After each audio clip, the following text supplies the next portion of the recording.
Bonjour à tous, nous sommes 2h10 avant le jeudi 8 décembre 2022. On va étudier le contexte graphique des marchés financiers avec les figures chartistes du moment. Figures que vous pouvez étudier gratuitement dans nos deux formations gratuites, la formation débutant et la formation confirmée sur notre site internet arttrade.com. Sur le BTC USD en M30, on a reconnu une épaule, tête, épaule. La ligne du coup est reconnue par 1 point, 2 points, 3 points, même s'il y a une incursion. Cassure et on est en train d'opérer un pullback sur la ligne du coup. On retrouve donc cette épaule, tête-épaule ici. Elle pourrait servir à réaliser un pullback sur les triangles rectangles, notamment le triangle rectangle bleu, ou à créer un retournement pour venir casser dans l'autre sens. Bien sûr, celle-ci pourrait être aussi contre-attaquée. En H4, on a toujours le biseau d'élargissement descendant angle droit. On avait testé le plus bas d'après cassure. Celui-ci a créé un rebond. Il n'est pas impossible de revenir sur ce plus bas d'après cassure. Et même s'il y a l'épaule tête-épaule ici, on peut revenir aussi sur le plat du biseau d'élargissement ascendant angle droit et notamment aussi sur la ligne du coup de l'épaule tête-épaule. Sur le LTC USD, on avait cassé le drapeau, on a atteint son plus haut et son demi-objectif H et on s'aperçoit qu'on a reconnu dernièrement un point sur un niveau, 2 points, 3 points. Donc le plat en bas pourrait permettre de former une épaule tête épaule qui, si elle cassait la baisse, pourrait donc venir faire invalider le drapeau. Cela dit, le drapeau est toujours en activité. Une fébrilité pour la hausse reconnue. Ici, effectivement, on a eu du mal à franchir durablement, puis un repli très net depuis qu'on avait touché donc ce plus haut d'après cassure de l'épaule tête-épaule inversée. C'est aussi le plus haut d'après cassure de l'élargissement symétrique, donc qui a montré une certaine forme de fébrilité pour la hausse. Sur le THUSD, on a toujours le plat ici qui n'est autre que le plus haut du triangle rectangle qui a créé une résistance. On pourrait très bien retourner dans l'autre sens. On a un plat en bas, on a un plat en haut. On pourrait être actuellement dans un rectangle. S'il cassait la baisse, eh bien on pourrait repartir dans une considération baissière. On retrouve le rectangle potentiel, on a bien mis un point d'interrogation. Le triangle rectangle, quant à lui, a toujours des objectifs haussiers. On oscille actuellement autour du plus bas d'après cassure de l'épaule tête-épaule d'origine. On s'aperçoit que le rectangle potentiel prend appui sur le canal parallèle. Il n'est pas impossible de revenir de l'autre côté. Toutefois, on pourrait, avec le triangle, repartir vers le haut aussi, sur donc la résistance. On suspecte toujours une fausse cassure du triangle rectangle et potentialité de venir donc casser le plat en bas, c'est-à-dire franchir le plus bas du triangle symétrique et atteindre son objectif H. Sur le marché du gold, repli très net depuis l'atteinte de la ligne bleue, le plus haut notoire effectivement, cassure d'un double sommet et on n'a pas réussi à revenir retester le plus bas d'après cassure. On a tenté un pullback dessus, mais effectivement on a réintégré la figure, alors peut-être simplement pour rejoindre cette ligne bleue, où on pourrait effectivement revenir casser à la baisse la ligne du coup. En H4, on s'aperçoit qu'effectivement on a tapé ce plus haut est gênant. Il n'est pas impossible de former une épaule, tête, épaule inversée, donc on pourrait très bien redescendre encore. On est revenu aussi, notez-le, sur le demi-objectif H du double bottom. Le double bottom, quant à lui, a toujours des objectifs chartistes au-dessus de la ligne bleue. Sur le marché du silver, on remonte là encore et on évolue au-dessus de l'obstacle en direction potentiellement de l'objectif H de l'épaule tête-épaule inversée. Cela dit, un pullback sur la ligne du coup n'est pas impossible. En daily, effectivement, on a bien réintégré le biseau d'élargissement ascendant angle droit. Toutefois, il n'est pas impossible de recasser le plat de ce biseau d'élargissement à angle droit à la baisse pour se retourner et considérer l'ensemble comme un pullback généreux. Sur le WTI, eh bien, on est parti sous l'objectif H du drapeau. Il n'est pas impossible de poursuivre l'aventure baissière vers l'objectif H du triangle rectangle. Sur le WTI, eh bien, on a un objectif, en tout cas, jusqu'à les 70-152. Sur le CAC 40, on a un biseau ascendant qui a cassé à la baisse, mais qui bute sur un niveau remarquable, 1 point, 2 points, il y avait un double bottom ici. On l'a enfoncé à plusieurs reprises, mais on est revenu au-dessus. Pas impossible de venir contre-attaquer ce biseau ascendant finalement. L'objectif du biseau ascendant, c'est son plus bas. En M30, on avait un biseau descendant, 1 point, 2 points, 3 points, cassure, mais finalement, on trouve un point d'appui avec la parallèle à cette ligne à 1 point, 2 points, 3 points. On pourrait être dans un drapeau si on cassait la résistance verte à la hausse, ce qui contre-attaquerait le biseau descendant. À noter que on est venu invalider aussi le triangle symétrique dont on avait fait une bonne partie de l'objectif. On retrouve le petit drapeau vert potentiel qui pourrait permettre de reprendre la hausse vers les objectifs chartistes, notamment de la tasse avec anse.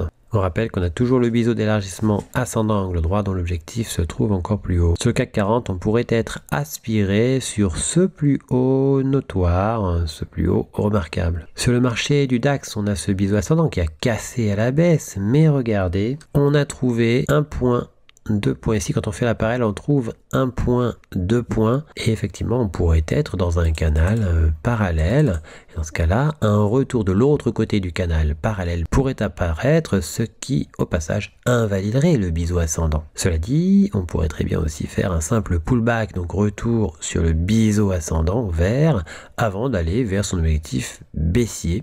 Et on peut aussi y aller directement. Sur le marché du DAX, on est peut-être dans une simple pause avant de poursuivre la progression vers le plus haut du biseau descendant. Un pullback sur le biseau descendant n'est pas impossible. Sur le UK 100, eh bien, le VTOP a vu son objectif H atteint. On avait rasé son niveau d'invalidation sans le toucher ici. Et l'obstacle de la ligne bleue a été franchi. Sur le marché du Dow Jones, on a cassé la ligne du coup du double creux. Mais finalement, regardez, on a tenté de rejoindre, mais sans succès, donc de rejoindre ce plus bas d'après cassure en ligne jaune. On pourrait très bien contre-attaquer le double creux décalé. Sur le S&P 500, eh bien, on a aussi eu un double creux décalé, celui-ci qui était cassé à la baisse, et on a fait un plus bas. Ce plus bas, c'est le plus bas d'après cassure que l'on a retesté. Mais regardez, ceci a opéré un rebond pour prendre appui sur cette ligne oblique. Quand on fait la parallèle, on trouve aussi une ligne oblique avec 1 point, 2 points, même s'il y a des incursions.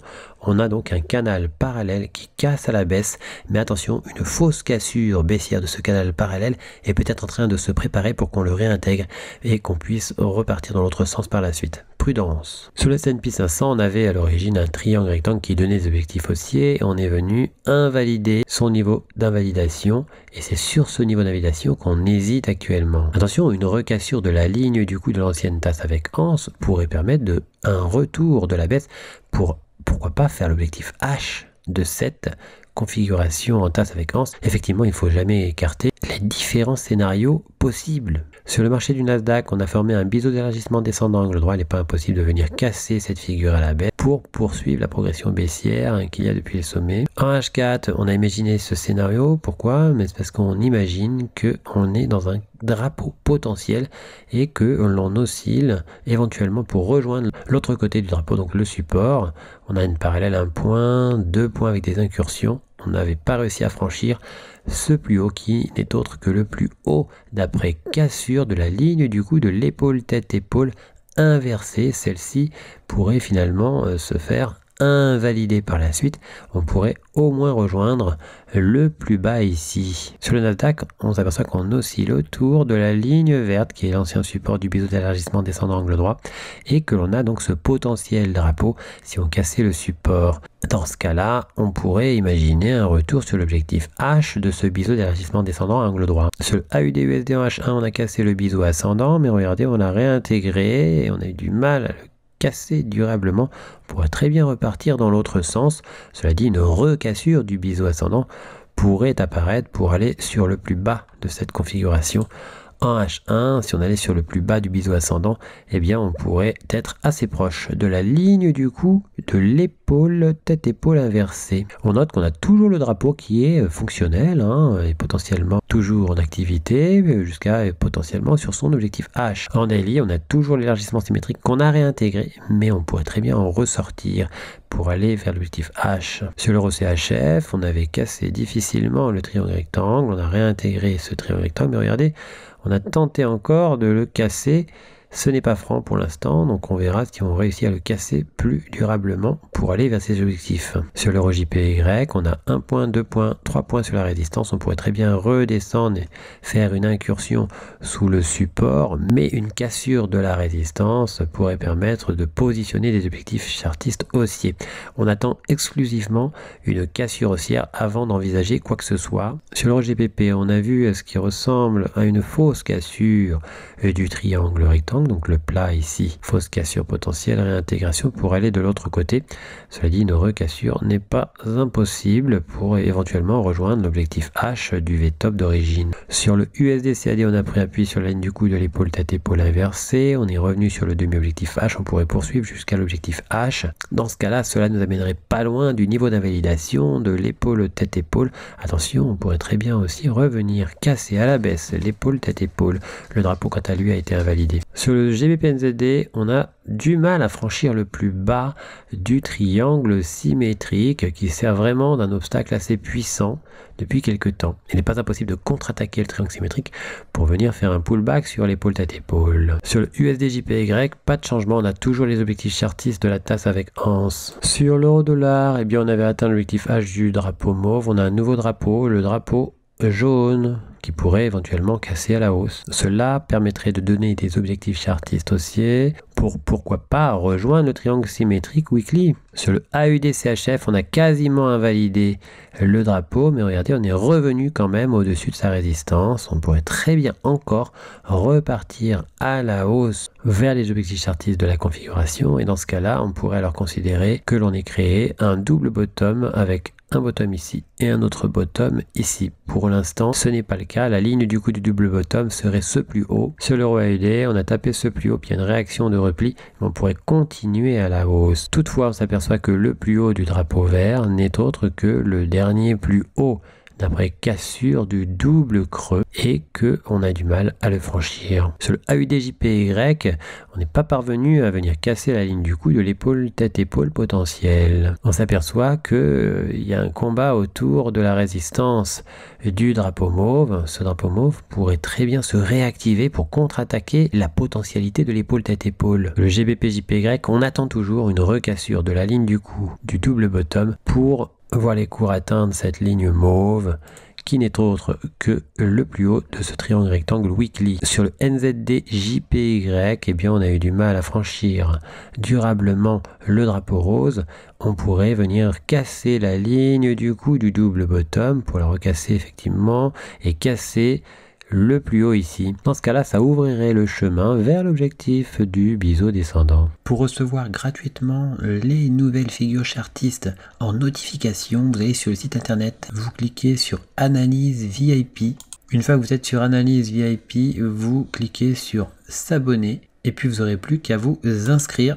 Ici, vous mettez un mail, un mot de passe, vous indiquez que vous n'êtes pas un robot et vous mettez s'inscrire. Vous serez alors abonné, vous recevrez toutes les notifications des nouvelles figures trouvées, que ce soit les figures chartistes ou les figures harmoniques. Figures que vous pouvez étudier gratuitement dans nos deux formations gratuites, le niveau débutant et le niveau confirmé. On a encore 3 autres niveaux qui eux sont payants. En cliquant sur figures chartistes, vous arrivez sur la liste des figures chartistes du moment que l'on a posté. Vous retrouvez aussi les vidéos concernant les analyses chartistes du moment. N'hésitez pas à venir aussi nous découvrir sur notre blog, tout en haut ici blog. Vous y trouverez nos derniers posts, les défis Hard Trade ainsi que toutes les nouvelles Hard Trade. À bientôt sur notre site hardtrade.com.